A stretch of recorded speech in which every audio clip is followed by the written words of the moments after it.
할렐루야. 오늘 또 말씀을 통해 주시는 하나님의 은혜와 평강이 우리 모두에게 함께 하시기를 주님의 이름으로 간절히 축원합니다.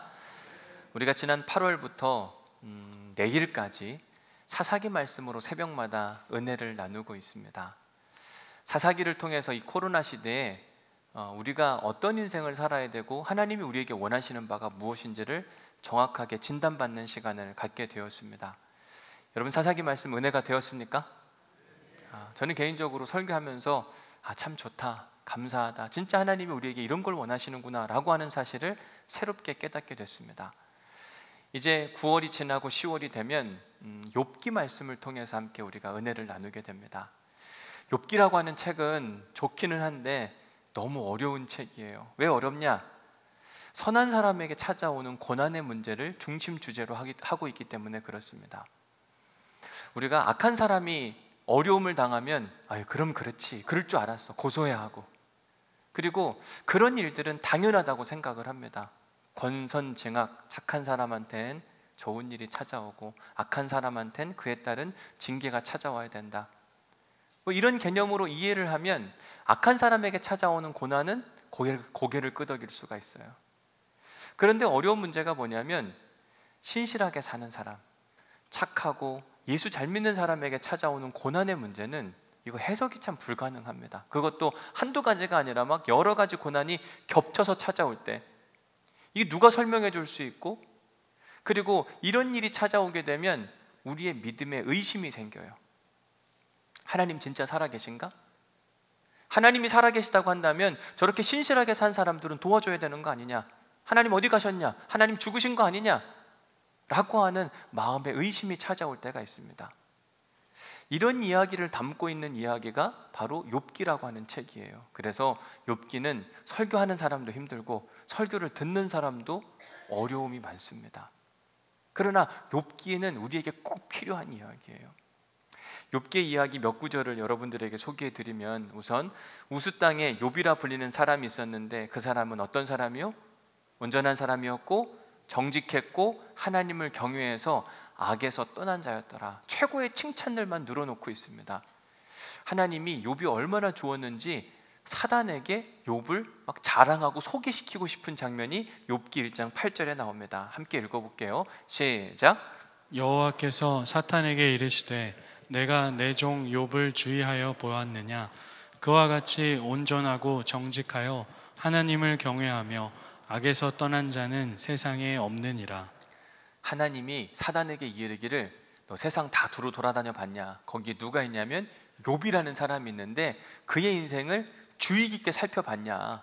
그는 가까이 가서 봐도 의인이고 멀리서 봐도 세상 그만한 사람이 없다. 이만큼 자랑할 정도로 욥은 바른 인생, 하나님이 기뻐하시는 인생을 살았습니다. 그런 그에게 인생의 고난이 닥치기 시작하는데, 하루는 욥의 자녀들이 그 맏아들의 집에서 음식을 먹으며 포도주를 마실 때에 종 사환이 욥에게 와서 이르되 소는 밭을 갈고 나귀는 그 곁에서 풀을 먹는데, 여기까지는 너무너무 좋았어요.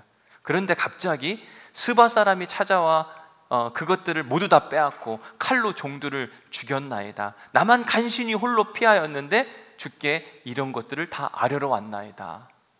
참 속상한 이야기가 들렸습니다. 그런데 이 종이 말을 마치기가 무섭게, 마치기도 전에 이렇게 이야기합니다. 그가 아직 말을 하고 있는 동안에 또 한 사람이 와서 이르되 하나님의 불이 하늘에서 떨어져서 양과 종들을 살라버렸나이다. 처음에는요, 주변 이방 나라의 사람들이 막 와서 공격을 했어요. 두 번째는 하나님의 불, 사람의 재앙이 아니라 하나님이 주신 또 다른 재난이 찾아오는 이야기입니다. 그래서 또 한 번 재산 손실이 찾아왔습니다. 얼마나 속상했을까요? 내가 가지고 있는 무언가를 잃어버렸을 때 너무 속상하지 않아요? 욥은 마음이 상한 상태였어요. 그런데 아직 끝나지 않은 게, 이렇게 또 누가 막 얘기하고 있는데 세 번째 종이 찾아왔습니다. 그가 아직 말하는 동안에 또 한 사람이 와서 이르되 갈대아 사람, 아까 스바 사람이 왔는데 이번엔 또 다른 민족이 찾아와서 새 무리를 지어 갑자기 낙타에게 달려들어 그것을 빼앗았으며 칼로 종들을 죽였나이다. 나만 홀로 피하여서 주께 이 모든 것을 아뢰러 왔나이다. 계속된 재앙의 이야기. 근데 여기서 끝나지 않고 한 번 더 나아갑니다. 그가 아직 말하는 동안에 또 한 사람이 와서 아뢰되 주인의 자녀들이 그들의 맏아들 집에서 음식을 먹으며 포도주를 마시는데 거친 들에서 큰 바람이, 아까는 불이 나와서 큰 재앙이 찾아왔다면 지금은 바람이 찾아온 겁니다. 집 내 모퉁이를 침해 그 청년들 위에 무너짐으로, 집 기둥이 있었는데 그 기둥을 침으로 무너져서 욥의 자녀들이 다 죽었다고 이야기해요. 재산도 잃고 자녀들도 잃었습니다. 욥의 마음이 어땠을까요? 참담했을 겁니다. 마음이 무너지고 답답하고 속상하고 억울하고. 그런데 욥이 얼마나 칭찬받을 만한 사람인지 1장 22절 말씀 읽어봅니다. 시작. 이 모든 일에 욥이 범죄하지 아니하고 하나님을 향하여 원망하지 아니하니라. 여러분, 하나님이 욥을 자랑할 만하죠? 이런 일이 있는데도 불구하고 입술로 원망하거나 범죄하는 일을 하지 않았다. 이래서 하나님이 칭찬하고 응원하는 거구나. 그런데요, 여기서 끝나지 않았어요. 더 큰 어려움이 찾아옵니다. 2장 7절 말씀에 보니 사탄이 그의 이에 여호와 앞에서 물러가서 욥을 쳐서 욥의 몸에 질병을 주는데 그의 발바닥에서부터 정수리까지 종기가 나서 긁지 않으면, 피부에 이 상처가 나서 아파가지고 막 힘들고 어려운데도 계속 긁을 수밖에 없는 그런 끔찍한 질병이 찾아왔다. 얼마나 힘들었을까요? 문제는 여기가 안 끝났어요. 아직 더 남았습니다. 뭐가 남았냐? 그의 아내가 욥을 저주하고 가요. 그의 아내가 그에게 이르되 당신이 그래도 자기의 온전함을 굳게 지키느냐? 차라리 하나님을 욕하고 죽으라. 그리고 욥의 아내가 떠납니다. 만약 우리에게 이 욥과 같은 어려움이 찾아온다면 어떤 말이 우리에게 위로가 될까? 욥에게는 가까운 친구 세 사람이 있었습니다. 대만 사람 엘리바스, 수아 사람 빌닷, 나아만 사람 소발. 이 세 사람이 욥의 이야기를 듣고 위로차 욥의 집을 방문하게 돼요. 그래서 그들에게 위로의 말을 건네는데 사실 욥에게는 하나도 위로가 되지 않았습니다. 왜? 뭐 때문에 그랬는가? 지난주 설교 제목 기억하세요? 뭐였죠? 옳음보다는 지혜입니다. 욥의 세 친구들이 와가지고 하는 이야기가 뭐냐면 다 옳은 얘기. 자기들 생각하기에 너가 이런 일을 당한 건 이런 것 때문이야, 이런 것 때문이야, 막 진단해 주는데 급급한 거예요.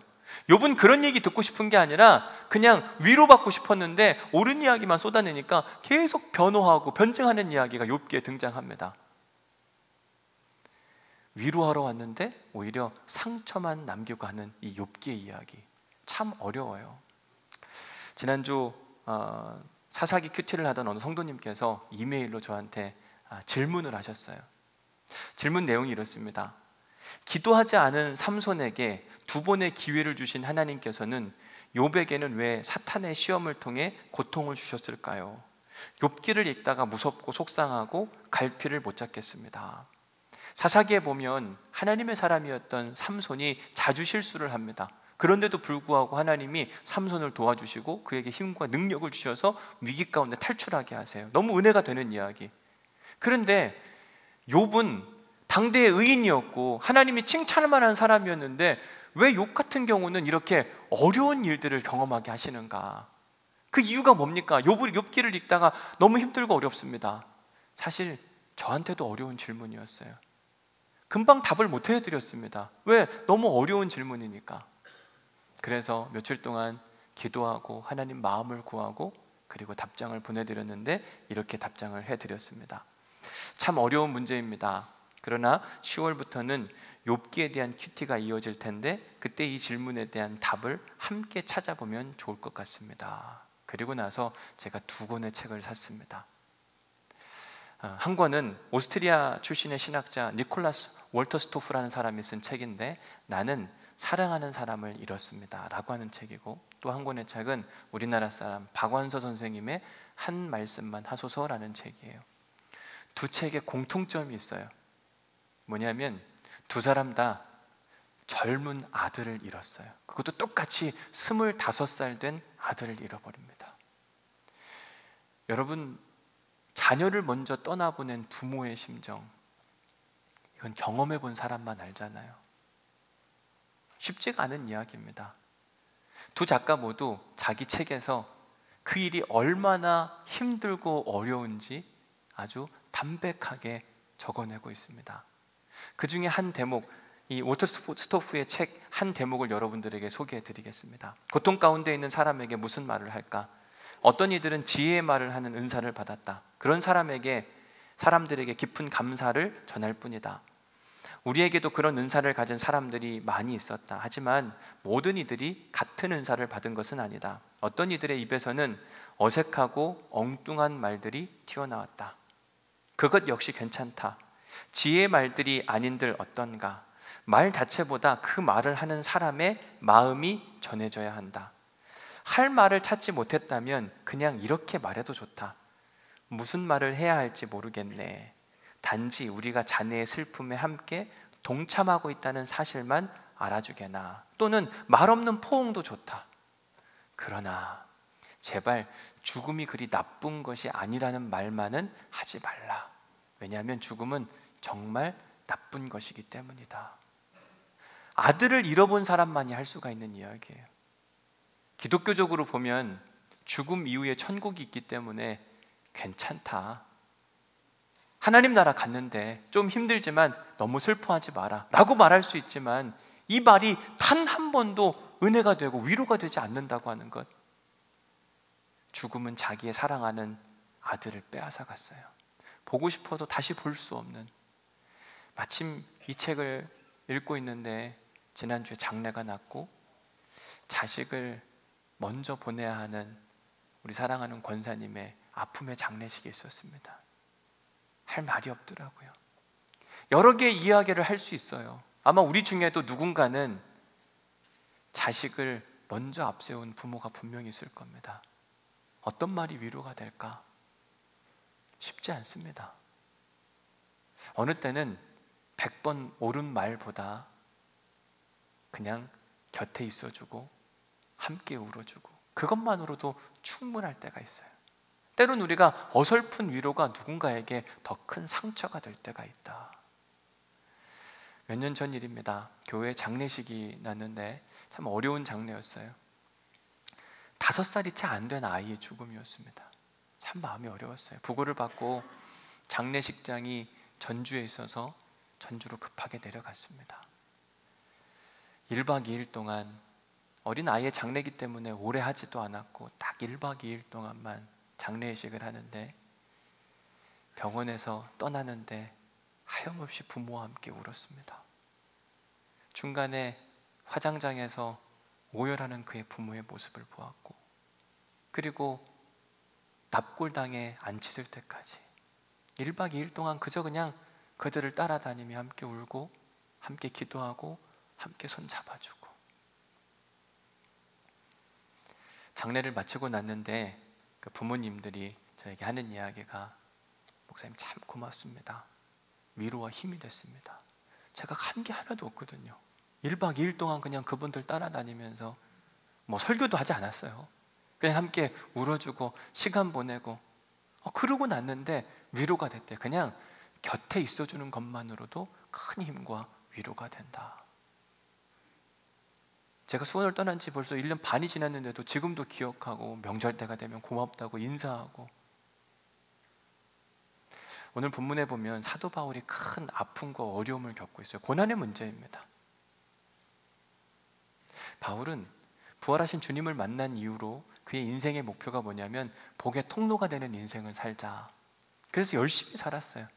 하나님 나라와 뜻을 위해서 최선을 다해 산 사람이 사도 바울입니다. 근데 그가 처한 현실이 뭐냐면 억울하고 답답한 상황, 지금 예루살렘의 깊은 감옥에 갇힌 인생을 살고 있습니다.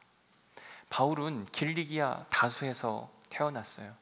로마의 시민권을 가지고 태어나서 어려서부터 조기 유학을 하게 되었고, 유학 중에도 좋은 선생님을 만나서 모든 사람들이 다 그의 미래를 바울은 성공한 인생을 살 거야 라고 믿어 의심하지 않았습니다. 그도 그럴 것이, 바울은요 든든한 뒷배경이 있을 뿐만 아니라 그가 성공하고 싶은 열망이 대단했던 사람이에요.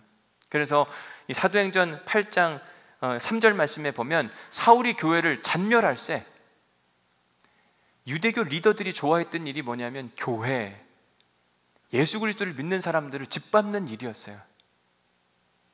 그 일에 가장 앞장선 사람이 누구냐면 사도 바울이었습니다. 그러니 유대교인들이 얼마나 좋아했겠어요? 유대교 리더들은 얼마나 행복했겠습니까? 그런 그가 사도행전 9장 1절 2절에 보니까 사울이 주의 제자들에 대하여 여전히 위협과 살기가 등등하여 대제사장에게 가서 다메섹 여러 회당에 가져갈 공문을 청하니, 바울은요 예루살렘에 있는 초대교회 성도들만이 아니라 저 멀리 사는 다메섹에 사는 사람들까지 내가 다 잡아올 테니까 공식적인 공문 하나만 주십시오. 내가 할게요. 내가 할게. 이만큼 열정적인 사람, 이런 사람을 누가 성공을 안 시키겠어요? 미래가 촉망되는 청년이었어요. 그런데 그가 갑자기 부활하신 주님을 만나더니 그의 인생 목표가 달라졌습니다. 예전에는 유대 사회에서 성공한 인생이 그의 꿈이었어요. 그러나 주님을 만나고 나서부터는 하나님 나라에서 인정받는 사람이 되고 싶은 것이 사도 바울의 간절한 소원이었습니다. 그래서 이전에는 막 스펙 쌓는 게 그의 주요 일이었습니다. 더 많이 배우고 사람들이 좋아할 일을 하고 자기 자랑하기 바쁘고, 그런데 바울은 그 모든 일을 다 배설물로 여기고 필요 없는 것이다. 그리고 그의 관심은 오직 하나님 나라, 예수 그리스도, 십자가 복음, 거기에 자기 인생 전부를 걸었습니다. 그는 10년 동안 약 2만 킬로를 걸어 다니면서 소아시아와 마게도냐와 아가야 일대, 저 일대를 막 돌아다니면서 복음 증거를 하는데 최선을 다했어요. 그 일을 보고 하나님이 기뻐하시고 즐거워하시고 행복해 하셨습니다.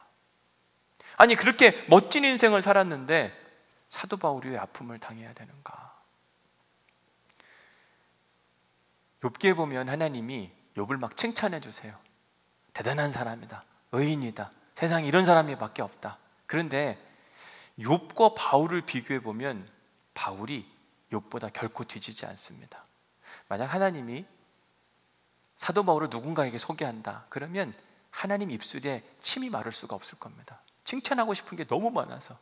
그가 회심한 이후에 어떤 인생을 살았는지, 어느 때는 죽음의 아픔이 찾아오는데도 불구하고 다시 한번 복음을 증거하고 발이 부르트고 매도 맞기도 하고, 그런데도 불구하고 복음의 열정이 식지 않았던 사도 바울, 하나님 막 계속 칭찬하고 싶었을 거예요. 정말 이렇게 멋지게 산 사도 바울이 왜 이렇게 아픈 현실, 억울한 감옥살이를 해야만 하는가? 당대 의인이라고 불렸던 욥은 자기에게 일어난 이 여러 가지 고난의 문제, 자기의 소유를 잃어버리고 자녀들까지 다 먼저 세상을 떠나고, 뿐만 아니라 자기에게 질병이 찾아오고 심지어 자기 아내까지 저주하고 떠난 그 상황 가운데 욥은 이런 고백을 해요. 욥기 3장 1절 말씀 같이 읽어봅니다. 시작. 그 후에 욥이 입을 열어 자기의 생일을 저주하니라. 자기의 생일을 저주했다. 여러분, 생일은 축하받을 일인데 자기가 태어난 걸 저주했다. 차라리 내가 그때 태어나지 않았으면, 엄마 뱃속에서 죽었다고 한다면 이런 아픔은 안 겪었을 텐데 하나님 왜 그러셨습니까? 차라리 그때 죽여주시지요. 얼마나 힘들었으면 이런 이야기를 했겠어요. 사도 바울 역시 마찬가지였을 거예요. 그가 AD 32년 회심한 그 이후부터 약 25년 동안 바울은 모든 것을 다 배설물로 여기고 하나님 나라만을 위해 살았어요. 하나님 아시잖아요. 내가 얼마나 하나님 나라를 위해 수고하고 애를 썼는데 이건 아니지 않습니까? 그 결과가 이것뿐입니까? 지금 예루살렘의 차디찬 감옥 안에 앉아있는 내 신세를 좀 보십시오. 어떻게 하려고 하시는 겁니까? 바울은 예루살렘의 깊은 감옥에서 쓸쓸한 시간, 고독과 아픔과 어려움의 시간을 보내고 있었어요. 바로 그때 부활하신 주님께서 사도 바울을 찾아간 이야기가 오늘 본문에 기록되어 있습니다. 같이 읽어볼까요? 시작. 그날 밤에 주께서 바울 곁에 서서 이르시되 담대하라, 내가 예루살렘에서 나의 일을 증언한 것 같이 로마에서도 증언하여야 하리라 하시니라. 그날 밤에 이렇게 기록되어 있습니다.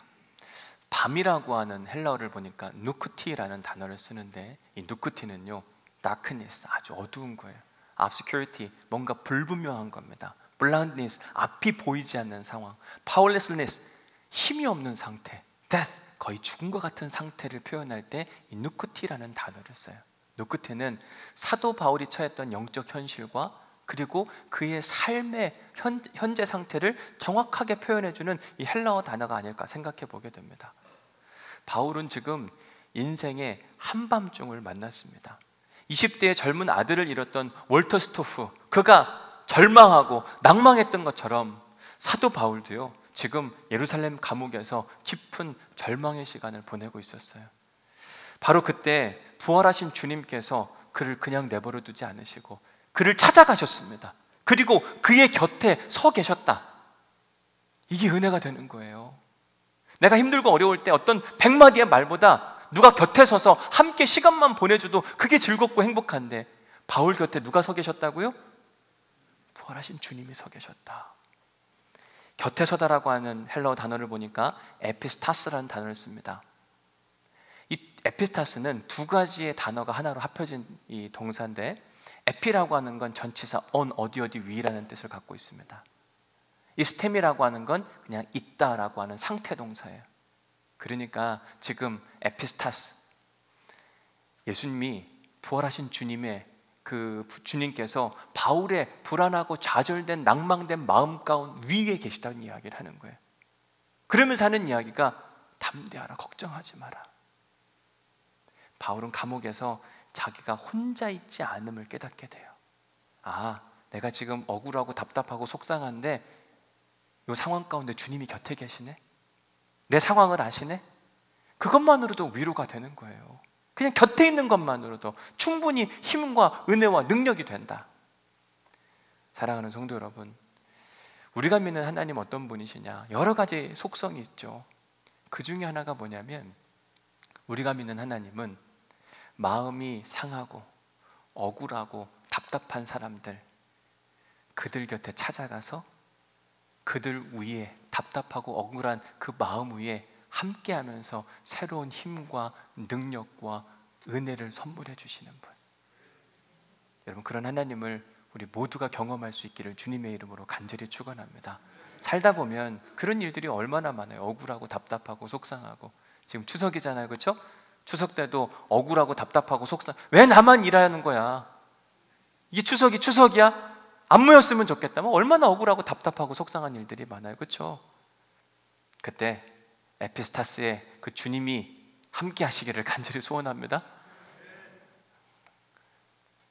성경에 보면 이런 일들이 참 많아요. 열왕기상 19장에 보면 우리가 잘 아는 엘리야 이야기가 나옵니다. 아합이 엘리야가 행한 모든 일과 그가 어떻게 모든 선지자를 칼로 죽였는지를 이세벨에게 말하니, 열왕기상 18장에 보면 엘리야가 갈멜산에서 큰 전투하는 이야기가 나옵니다. 이세벨과 바알과 아세라 신들을 섬기는 사람들이 함께 싸우는 이야기가 등장하잖아요. 결국 엘리야의 하나님께서 승리하게 하셨고, 그리고 그를 따르는 무리들을 다 죽였어요. 이 소식을 보고받은 이세벨이 너무 화가 난 겁니다. 그래서 뭐라고 이야기하냐면, 이세벨이 사신을 엘리야에게 보내어 이르되, 내가 내일 이맘때에는 반드시 내 생명을 저 사람들 중 한 사람의 생명과 같게 하리라. 무슨 얘기입니까? 죽여버리겠다는 거예요. 네가 이런 일을 했어? 내가 죽여버리겠어. 그런데 이렇게 이야기합니다. 만약 그렇게 하지 않으면 신들이 내게 벌 위에 벌을 내림이 마땅하니라. 이세벨은 악이 완전히 받쳐있는 상태입니다. 끝에까지 와 있어요. 내가 당신을 죽이지 않으면 내가 모든 신들에게 저주받기를 원한다. 그 말은 반드시 너를 죽이리라. 살해 위협을 받는 엘리야, 얼마나 속상하고 힘들고 어려웠을까요? 분명 하나님 나라를 위해서 수고하고 애를 썼거든요. 그런데 돌아온 일은 뭐냐면 살해 위협이에요. 결국 엘리야가 도망을 할 수밖에 없습니다. 그가 이 형편을 보고 일어나 자기의 생명을 위해 도망할 수밖에 없죠. 유다에 속한 브엘세바에 이르러 자기의 사환을 그곳에 머물게 하고, 누군가 함께 따라갔던 종이 있었던 것 같습니다. 자기 자신은 광야로 더 들어가서 하룻길쯤 가서 한 로덴 나무의 아래 앉아서 자기가 죽기를 원하여 이르되, 엘리야는요 욥처럼 죽고 싶은 거예요. 차라리 나를 죽여달라. 내가 하나님 나라를 위해서 이렇게 열심히 일을 했는데 왜 나한테 이런 살해 위협을 당해야만 하느냐. 난 너무 힘들다. 더 이상 나한테 뭘 요구하지 마라. 차라리 여기서 죽었으면 좋겠다. 엘리야는 완전히 지쳐있는 상태였습니다. 그렇게 울부짖다가 그가 잠이 들었어요. 19장 5절 말씀 같이 읽어볼까요? 시작. 로뎀나무 아래에 누워 자더니 천사가 그를 어루만지며 그에게 이르되 일어나서 먹으라 하는지라. 마음에 낭망되고 몸이 지쳐있고 연약한 가운데 잠들었는데 천사가 엘리야에게 나타나서 그를 어루만지면서 일어나, 너 힘들지? 이거 먹으면 되겠어. 여러분, 하나님은 힘들고 어려운 사람들을 짓밟는 사람이 아니라 낭망하고 지쳐있고 억울한 자를 찾아가서 어루만져 주시는 분. 일어나, 힘내. 여기서만 나오는 게 아니에요. 하나님의 선지자 예레미야가 감옥의 뜰에 갇혔을 때에 여호와의 말씀이 그에게 임하니라. 이르시되 내가 그날에 너를 구원하리라. 감옥에 갇혀서 지금 염려와 두려움이 가득한 그때에 하나님이 말씀하시는데 내가 그날에 너를 구원하리니 걱정하지 마라, 염려하지 마라. 여러분, 우리가 믿는 하나님이 이런 분이세요. 요한복음에 보면 예수님을 따르던 제자들이 예수님이 십자가가 달리고 돌아가시고 나니까 다 도망했습니다. 얼마나 두려웠던지 어느 한 집에 모여서 문을 다 잠가버렸어요. 아무도 못 들어오게. 이날 곧 안식 후 첫날 저녁 때에 제자들이 유대인들을 두려워하여 모인 곳의 문들을 다 닫아버린 겁니다. 그런데 예수께서 오사, 두려워하는 그들에게 예수께서 오사 하시는 이야기가 뭐냐면 평강이 너희들에게 있을지어다. 하나님은 우리에게 구원을 선물해 주고 싶고 평강을 선물해 주시는 분. 우리가 살다 보면 억울하고 답답하고 속상하고 짜증나고 이런 일들이 얼마나 많아요. 그렇지 않으세요? 그럴 때 하나님께서 주시는 그 은혜와 평강을 선물 받는 우리 모두가 될 수 있기를 간절히 소망합니다. 에피스타스, 주님은 바울 곁에 서서 바울에게 위로와 새 힘을 주셨거든요. 그 하나님이, 그 부활하신 주님이 과거에만 머무시는 분이 아니라 지금도 일하시고 역사하십니다. 우리의 구원자 되신 하나님, 그분의 아들 예수 그리스도, 그리고 하나님의 영인 성령님이 우리와 함께 하실 때 우리는 결코 혼자가 아니거든요. 내가 너희를 고아와 같이 내버려 두지 않으리라. 그리고 성령을 선물로 주셨어요. 그 성령이 우리를 위로해 주시고 새 힘을 주시면서 일어나라, 이렇게 세워주시는 그 하나님의 은혜와 역사. 오늘 예배에 참석한 우리 모두가 경험할 수 있기를 주님의 이름으로 간절히 축원합니다.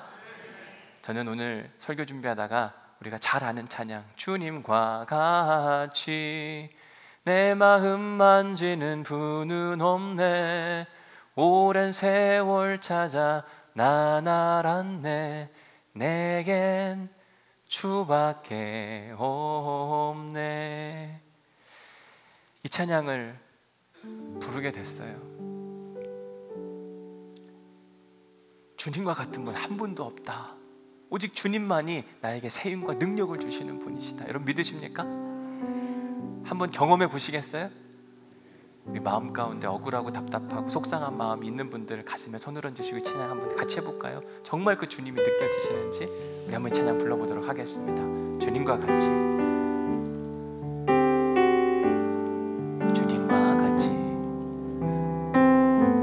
주님과 같이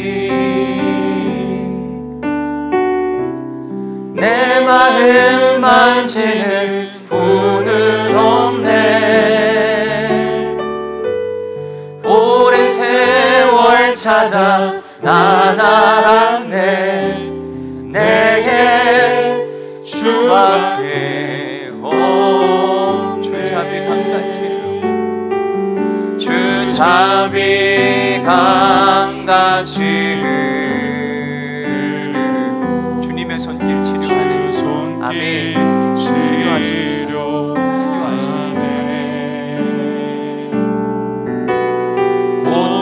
고통받는 자녀 부르시니 어떡해요? 주밖에 없네,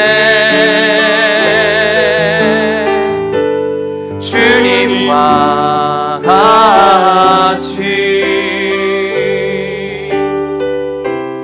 내 마음 만지는 분은 없네, 오랜 세월 찾아 난 알았네, 내게 주밖에 없네.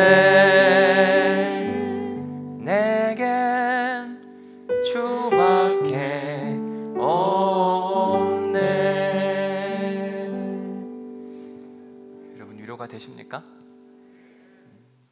어떤 분들은 이 찬양 하나만으로도 큰 위로와 힘을 받는 분들이 계실 겁니다. 그런데 어떤 분들은 이런 찬양을 불러도 그냥 덤덤하고, 그런가? 왜 나한텐 그 주님이 위로와 평강을 선물해 주시지 않지? 라고 생각하시는 분들도 계실 거예요. 이유가 있어요. 어떤 이유냐? 11절 말씀을 다시 한번 보면 이렇게 이야기합니다. 그날 밤에 주께서 바울 곁에 서서 이르시되 담대하라. 이 담대하라고 하는 말은 따르세이라고 하는 표현을 쓰는데 to be confident, 자신감을 가져라. 지금 바울은요, 낭망하고 좌절된 마음 가운데 있었습니다. 그도 그럴 것이 그의 나이가 47 정도가 됐습니다.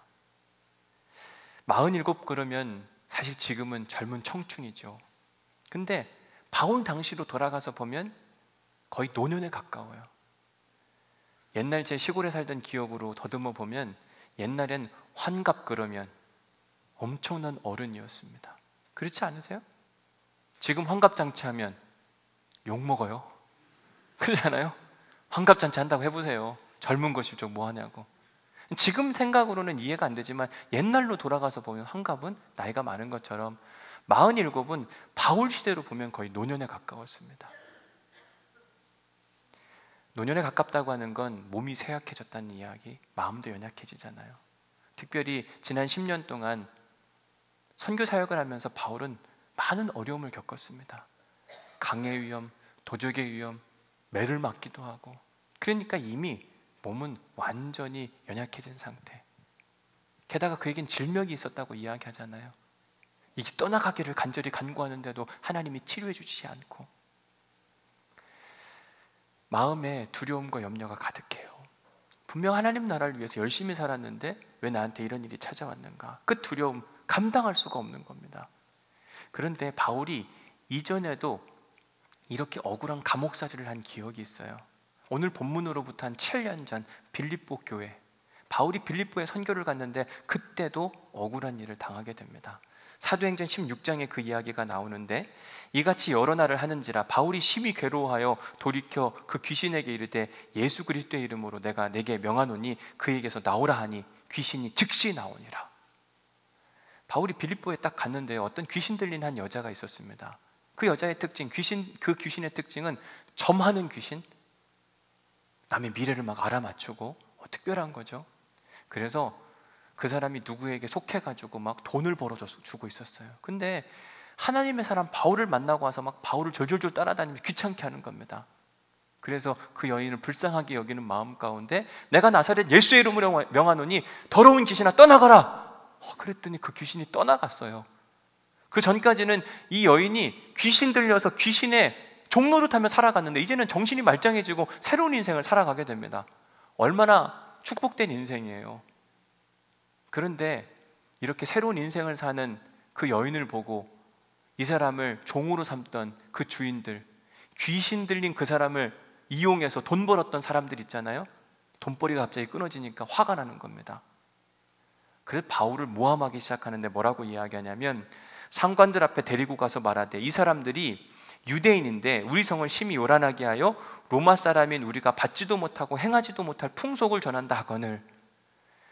바울은 하나님 나라와 예수 그리스도 십자가 복음을 증거했습니다. 이건요, 사람이 받지 못할 게 아니라 사람들이 마땅히 해야 할 일인데 불편했을 뿐인 거예요. 그런데 막 모함하기 시작하면서 이 사람 잘못된 사람들이다, 그냥 놔뒀다간 큰일 난다, 이렇게 이야기하니까 무리가 일제히 일어나 고발하니 상관들이 바울의 옷을 찢어 벗기고 매로 치려 하여 많이 친 후에 옥에 가두었다. 억울한 감옥살이를 해야 되는 그런 상황이었습니다. 자, 이때 바울이 어떤 일을 하게 되었는가? 우리 사도행전 16장 25절 말씀 읽어봅니다. 같이 읽습니다. 시작. 한밤중에 바울과 실라가 기도하고 하나님을 찬송하며 죄수들이 듣더라. 여기도 보면 한밤중이라는 표현을 쓰잖아요. 누쿠티라는 단어를 똑같이 써요. 오늘 본문에도 누쿠티가 나오지만 오늘 본문으로부터 7년 전에 빌립보에서 억울한 감옥살이를 할 때도 똑같이 누쿠티, 인생의 한밤중을 만났을 때, 근데 그때는요 바울이 뭘 했냐면 기도하고 찬송했더니 옥문이 열리고 밖으로 나올 수가 있었어요. 그런데 지금 7년이 지난 오늘 본문의 상황에서는 바울이 기도하고 찬송하며가 안 나옵니다. 오히려 더 마음의 두려움과 염려와 좌절 가운데 있어요. 나이도 훨씬 더 많이 들었죠. 게다가 그때는 바울하고 실라 같이 함께 감옥에 갇혀 있는, 지금 혼자 감옥에 갇혀 있어요. 몸과 마음이 연약한 상태, 미래가 불투명하고 죽을 수도 있는 그런 상황, 더 두려움이 막 엄습해서 어쩔 줄을 모르고 있는 겁니다. 그렇게 좌절해 있는 사도 바울에게 부활하신 주님께서 다시 찾아가셔서 곁에 있으면서 하신 첫 번째 이야기가 뭐냐면, 따르세이, 힘을 내라, 담대하라, 왜 그렇게 가만히 주저하고 있느냐? 그러면서 이런 이야기를 하셨습니다. 내가 예루살렘에서 나의 일을 증언한 것 같이 로마에서도 증언하여야 하리라. 오늘 설교 제목을 보면 뭐라고 되어 있습니까? 일심동체, 몸과 마음이 하나가 된다라는 뜻을 갖고 있잖아요. 사도 바울의 마음과 예수님의 마음이 딱 하나로 합쳐진 거예요. 사도 바울은 어떤 꿈과 계획이 있었냐면, 로마도 보아야 하리라, 로마에 가서 복음을 증거하고 그 복음 증거로 말미암아 온 땅에 복음이 흘러가기를 소망하는 간절한 기도 제목이 있었어요. 근데 그 마음이 누구 마음하고 딱 합쳐졌냐면 예수님의 마음이 그랬어요. 그래, 나도 네가 로마로 가서 복음을 증거했으면 좋겠어. 예루살렘에서도 복음 증거 때문에 너가 수고하고 애를 썼는데 지금 감옥에 갇혀있지? 걱정하지 마, 염려하지 마. 너의 꿈이 곧 나의 꿈이 될 테니까 너는 반드시 로마에 갈 수 있을 것이다. 그러면서 낙막에 있는 바울에게 찾아가서 일어나, 일어나, 뭘 그렇게 낭망하는 거야, 걱정하지 마, 다 잘 될 거야. 여러분, 우리가 살다 보면 분명히 외롭고 답답하고 억울한 상황 가운데 놓이게 됩니다. 그럴 때 우리가 자주 하는 게 뭐냐면 기도하는 거예요. 찬송하는 겁니다. 하나님 일하실 것을 믿습니다, 도와주옵소서. 그런데도 불구하고 어느 때는 나의 곁에 계신 그 주님이 안 느껴질 때가 있어요. 그냥 외롭고 여전히 답답하고 상황은 안 풀리고, 그럴 때 우리가 점검해야 되는 게 있는데, 그게 뭐냐면 나의 마음과 하나님의 뜻이 하나인가? 어느 때 보면 우리에게 찾아오는 고난의 문제가 내 욕망과 이기심, 탐욕 때문에 찾아온 어려움일 수도 분명히 있거든요. 그러면 하나님이 도와주고 위로해주고 싶어도 위로해줄 수가 없는 겁니다. 요즘 우리가 사사기 큐티를 하고 있는데 사사기 말씀에 보면 20장 17절부터 18절 말씀, 베냐민 자손 외에 이스라엘 사람으로서 칼을 빼는 자의 수는 40만 명이니 다 전사라. 이스라엘 자손이 일어나 베델로 올라가서 여호와께 하나님께 여쭈어 이르되 우리 중에 누가 먼저 올라가서 베냐민 자손과 싸우리까 하니 여호와께서 말씀하시되 유다가 먼저 갈지니라 하시니라. 지금 이스라엘 백성들 중에 그 베냐민 지파가 큰 실수를 했습니다. 나머지 지파들이 막 실수한 베냐민 지파에 화가 났어요. 저들을 다 죽여 없애버려야 된다. 그래서 군사를 모았는데 40만을 모았습니다. 엄청난 군인이죠. 이제 전쟁만 하게만 하면 돼요. 그때 그들이 하나님께 묻습니다. 하나님, 누가 먼저 올라가서 저들을 칠까요? 라고 물었더니 하나님 뭐라고 이야기하셨냐면 유다 지파가 올라가면 돼, 이렇게 이야기해요. 하나님이 명령하셨어요. 유다 지파가 먼저 올라가라. 여러분, 하나님께 인도함을 받았으면 그 전쟁은 승리해야 됩니까? 져야 됩니까? 승리해야죠. 그런데 사사기 20장 21절 같이 읽어볼까요? 시작. 베냐민 자손이 기브아에서 나와서 당일에 이스라엘 사람 2만 2천 명을 땅에 엎드려 들었으나. 이긴 것 같습니까? 진 것 같습니까? 2만 2천 명이 죽었대요. 억울하고 답답했는지 그 다음날 또다시 가서 그날 이 이스라엘 백성들이 하나님께 묻습니다. 이스라엘 자손이 올라가 여호와 앞에 저물도록 울며, 날이 저물도록 막 계속 울면서 이야기하는 겁니다. 여호와께 여쭈어 이르되, 기도하는 거죠. 내가 다시 나아가서 내 형제 베냐민 자손과 싸우리이까 하니 여호와께 말씀하시되, 어떻게 해요? 올라가서, 그럼 가야 됩니까? 안 가야 됩니까? 가야죠. 그럼 승리입니까? 패배입니까? 승리해야죠. 자, 20장 25절 말씀 읽어봅니다. 시작. 베냐민도 그 이튿날에 기브아에서 그들을 치러 나와서 다시 이스라엘 자손 18,000명을 땅에 엎드러뜨렸으니. 첫 번째 전쟁에서 지금 몇 명이 죽었습니까? 2만 2천 명. 두 번째 전쟁에서는 합치면 얼마예요? 40만 명이 모였는데 그 중에 10%가 죽었어요. 놀라운 일은 뭐냐면 하나님이 가지 말라는데 갔으면 뭐 그래도 싸죠, 그렇죠? 그런데 분명히 하나님께서 유다 지파가 먼저 가라. 야, 지금 올라가서 쳐도 된다. 분명히 인도함을 받고 올라갔는데 왜 전쟁에 지냐고요? 이겨야지. 이유가 있을 거 아니에요. 그 이유가 뭐냐? 돌아오는 주 수요일 저녁에 오시면 말씀을 드리겠습니다. 추석 잘 보내시고 저녁 집회 오셔요. 그러면 그 이유, 정말 중요한 이유가 있거든요. 우리가 쉽게 간과하고 실수하는 부분들이 분명히 있어요. 오늘 설교 제목이 일심동체, 하나님의 마음과 이스라엘 백성들의 마음이 하나가 되어야 되는데 동상이몽. 하나님의 마음과 이스라엘 백성들이 완전히 달랐어요. 같은 침대에서 다른 꿈을 꾸고 있는 겁니다. 그러니 전쟁의 목적과 방향이 틀리니까 그들은 패배할 수밖에 없었다. 우리가 신앙생활하면서 하나님의 꿈과 내 꿈이 다를 때 아무리 기도해도 그 기도의 응답도 이루어지지 않고 어디로 가야 될지도 모르고 막 일은 안 풀리고 그러면 우린 답답하고 속상하고 외로울 때가 분명히 있는데, 반대로 이걸 아셔야 되는 게 뭐냐면 우리가 외로울 때 하나님도 외롭다고 하는 사실이에요. 하나님은 우리를 도와주고 싶으신 분, 어느 때는 막 우리를 변호해주고 싶으신 분, 근데 그럴 수가 없는 거예요. 야, 쟤 예수 믿는다며, 하나님을 왕으로 모시고 산다고 이야기한 목사가, 권사가, 장로가, 집사가 왜 저렇게 사는 거야? 어느 때는요, 하나님이 우리를 도와주고 싶어도 도와줄 수 없도록 만드는 상황이 분명히 있어요. 쉽게 예를 들어서 가룟 유다는 예수님의 제자였어요. 예수님과 함께 시간을 보냈습니다. 그런데 동상이몽의 꿈을 꾸고 있었어요. 분명 예수님과 함께 같은 방향을 걸어가고 있지만 예수님의 마음과 가룟 유다의 마음은 틀린 겁니다. 예수님은 계속해서 하나님 나라 이야기했습니다. 회개하라, 하나님 나라 가까이 왔느니라. 그런데 가룟 유다는 예수님을 팔아서 은 30냥을 받아야 되겠다. 그리고 그 일을 실제로 행했습니다. 행하고 나니까 가룟 유다에게 물밀듯 찾아오는 후회감. 그래서 마태복음 27장에 보면 그때 예수를 판 유다가 그의 정죄됨을 보고 스스로 뉘우쳐 자기의 잘못을 그제서야 깨달은 거예요. 얼마나 미안하고 답답하고 속상하고.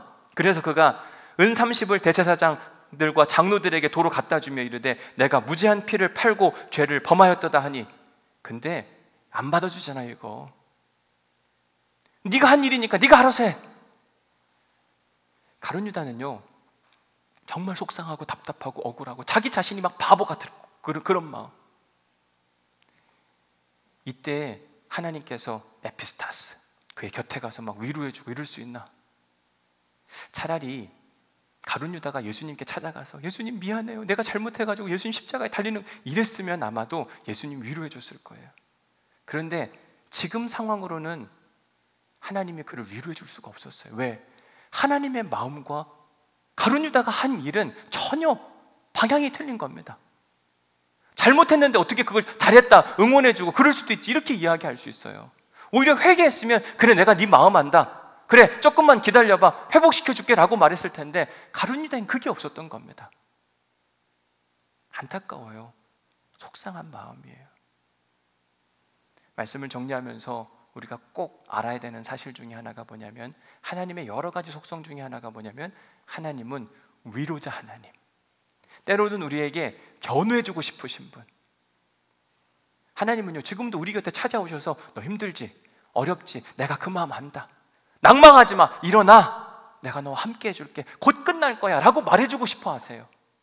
그런데 언제 그 음성이 들리냐면 하나님의 마음과 나의 마음이 딱 만났을 때, 일심동체, 이심점심.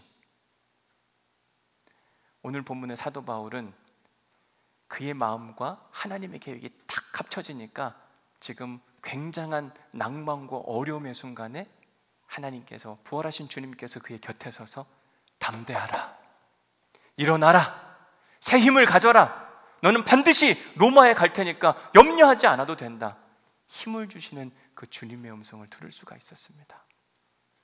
우리 11절 말씀 한 번 더 읽고 말씀을 끝낼까요? 11절 시작. 그날 밤에 주께서 바울 곁에 서서 이르시되 담대하라, 내가 예루살렘에서 나의 일을 증언한 것 같이 로마에서도 증언하여야 하리라 하시니라. 아멘. 이제 말씀을 정리합니다. 오늘 은혜 받은 말씀 한번 적어보십시오. 어떤 말씀이 나한테 은혜가 되었는가?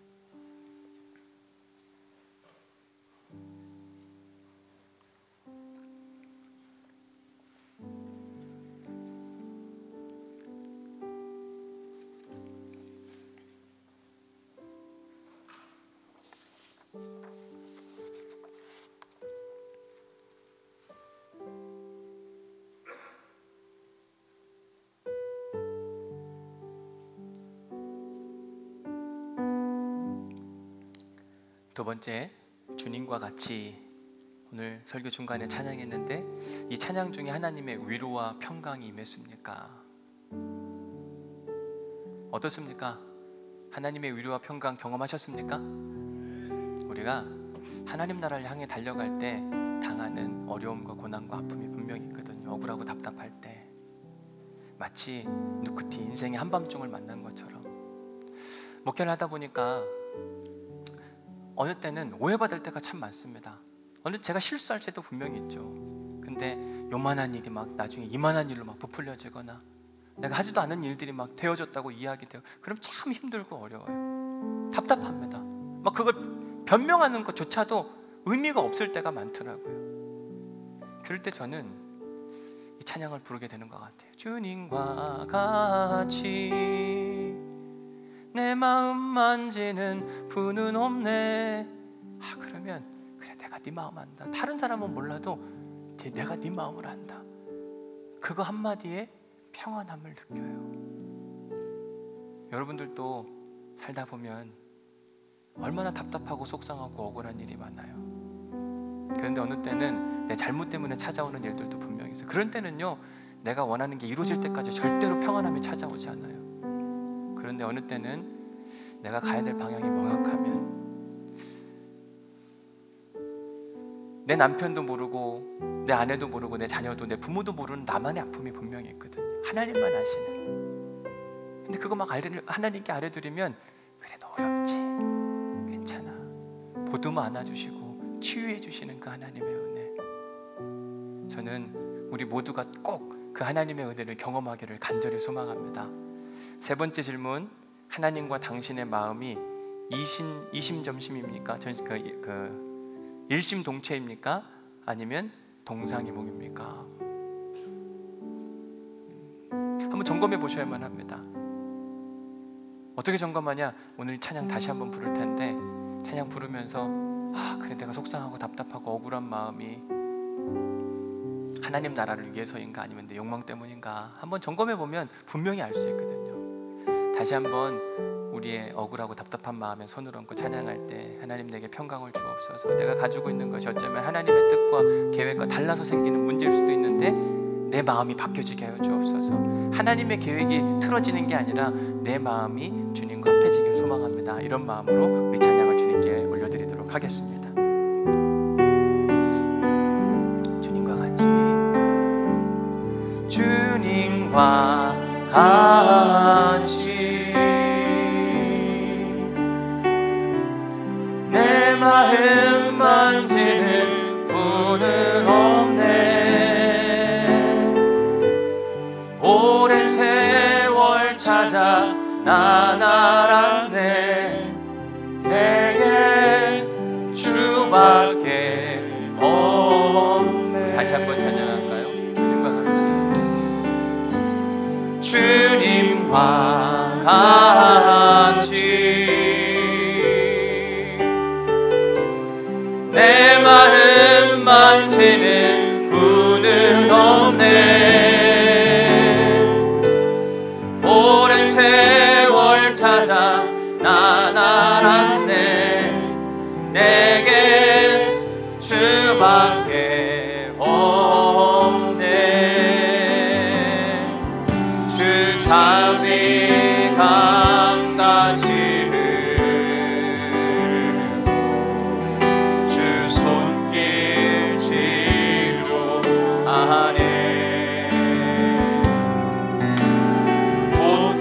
고통받는 자녀 부르시니 주밖에 없네. 주님과 같이 내 마음 만지는 분은 없네.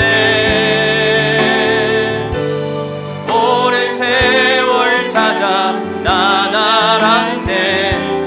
내게 다 함께 자리에서 일어나셔서 주님, 주의 자비가 강같이 내 안에 흘러가게 하여 주옵소서. 주 자비 강같이 흐르고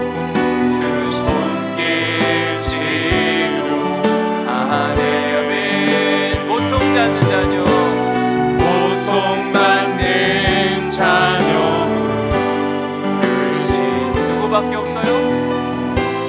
주밖에 없네. 주님과 같이